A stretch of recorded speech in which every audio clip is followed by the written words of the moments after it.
you cunt. Hey, just watch the language. You're still in front of me, you That's cunt. a footpath, not security. Be careful. Watch the No, it's a language. footpath. It Get. is. Watch the language. Okay, sure. I've got a question. Do you know why a calorie restrict is so unfit? Well, what do you think? What happens when you calorie restrict? You lose a lot of heart tissue. You lose heart. And that's been shown in studies. Look at Ansel Keys' Biology of Human Starvation, the most comprehensive study done on human starvation. Now you couldn't do that because the ethics board say, well, you can't starve people. So what we do now is we just starve people on weight loss diets for multiple weeks and months and years or whatever. But the documents are the same. The results are the same. Loss of heart tissue, anemia, mental issues or whatever.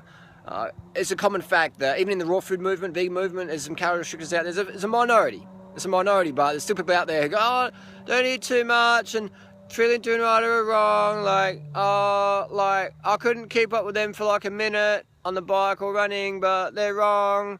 I've got heaps of energy, but I couldn't keep up for a minute. Yeah, so like, share, subscribe. It's like, fuck off. You got no fucking fitness. Doesn't make follow me on Instagram. It doesn't make you a bad person, but it makes you a bad example for the lifestyle. People say, oh, if I was vegan, I wouldn't have any energy. And then they fucking find these people and go, oh, I'll try that. Oh, fucking no energy. Fuck this. And they're out of there. So this is why we promote high calorie. And this is why we get shit done, fitness-wise, toned body for life, without going to your reserves all the time. I don't feel like I'd even come close to my reserves. Maybe in January when I do a 6,000k month. Other than that, it's like always got energy to spare. But these people like, don't eat too much. Like, they're fucking anorexic mentality. Oh, I get bloated. I had 3 bananas and I got bloated. Like, oh no, like, fucking right, cry me a fucking river. Even figs you can eat more than you can. And this is why these people never, ever have any fitness. Maybe they might maybe like Tim Van Orden might be able to run a 5k. I can beat Tim's time now. He's been running for a long time. But suicidal depression now he's got. He's got suicidal depression. Lives at home in the basement of his parents' house. Nothing wrong with that, but it's like, I'm not going to take advice from Tim on diet and lifestyle. I mean, for running technique maybe, but he's injured, so he doesn't even know how to train properly, you know? But, doesn't make someone a bad person, but be careful who you take advice from. But so what about this person? What about that person? It's like, well, are they fucking living the lifestyle you want to live? Yes or no? If it's yes, then follow their advice.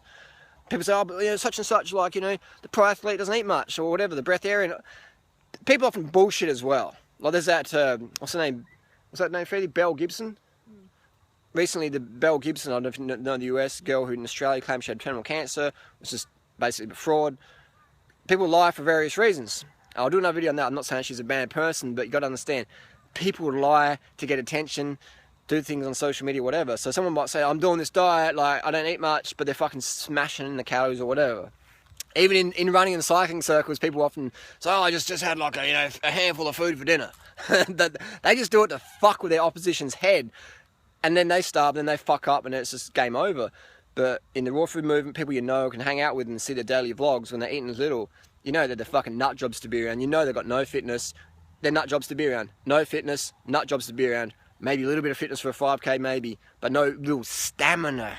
No real stamina. And outside of training, they've got nothing left to really give. They're single, can't hold down a real job, blah, blah, blah, whatever. Can't really have a community, can't have a forum, can't really do much because they don't have enough fucking calories. So if you come to our event, come to our festival in Thailand, it's a free event, but no calorie restrictors welcome. If you're a fucking drainbow, you can fuck off now. We don't fucking want you there. If you're a rainbow, if you're prepared to sweat, put some effort in, carb the fuck up, enjoy food, respect your body, fucking contribute to society, you're welcome. If you're a drainbow, flake, whatever, eating the sort of person who wants to stay in that rut, well, you're not welcome. We'll call the police on you. We'll get the mental health people to grab you, take the clinic, refeed you, whatever it takes. Your parents don't want you to be fucking starved, neither do fucking we. So if you come to our event starved and not willing to help yourself, we'll report you, we'll get assistance you need. Simple as that. So we'll see you in Thailand very soon. Thanks for watching. Post your comments and questions down below. Again, to restrict calories is to restrict life.